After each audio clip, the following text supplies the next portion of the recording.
বাগদেবী মায়ের মন্দির দেখো, লাইনটা দেখো কত বড়। আর এখানে সব ভিআইপি টিকিট হচ্ছে 100 টাকা, আর এটা ভিআইপি ছাড়া। দেখো দেখেছো, ভিআইপি ছাড়া লাইনটা তোমাদের দেখিয়ে দিচ্ছি।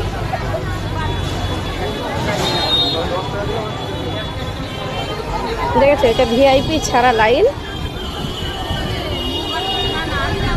এই লাইনটা শুধু ভিআইপি ছাড়া। দেখো, আর ওই পাশেরটা হচ্ছে ভিআইপি লাইন, সব 100 টাকা করে দিচ্ছে, ওটাকেই টানছে।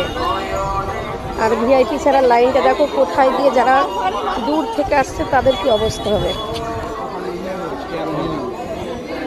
দেখি একটু যাবো। এই যে এটা হচ্ছে ভিআইপি লাইন, 100 টাকা টিকিট। আর এই দেখো ভিআইপি ছাড়া এই লাইনটা দেখো, মানে যারা দূর থেকে আসছে তাদের কখন টানবে বলো। মানে কোথায় শেষ তাই কেউ বলতে পারবে না। দেখেছো লাইনের শেষ কোথায়।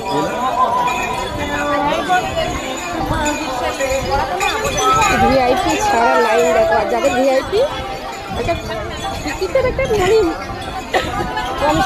মানে যে 50 টাকা কিংবা 20 টাকা তা নয়, তাকে ওদিকটা লাইন, কিন্তু ওর ভেতর দিয়ে আমি ঢুকতে পারবো না, তাই আমি বাইরে দিয়ে গিয়ে তোমাদের দেখাচ্ছি কোন অব্দি লাইন। দেখো বাঁশবাগান ছাড়িয়ে লাইন। এই যে এই মন্দিরটার সামনে দিয়ে লাইন, এটা নতুন মন্দির হচ্ছে। দেখো লাইন, ভিআইপি ছাড়া লাইন। দেখেছো, যাদের 100 টাকা করে আছে তারাই এখানে পুজো দিতে পারবে তাড়াতাড়ি, এছাড়া কেউ পারবে না। লাইন দেখেছো, মানে লাইনের শেষ নেই, কোথায় মন্দির আর কোথায় লাইন। আর এই যে আমাদের দাঁড়িয়ে আছে বড় মামা, কোথায় গেল আছে। এই যে বাপরে, ব্যবসা সব জায়গায় ব্যবসা চলছে।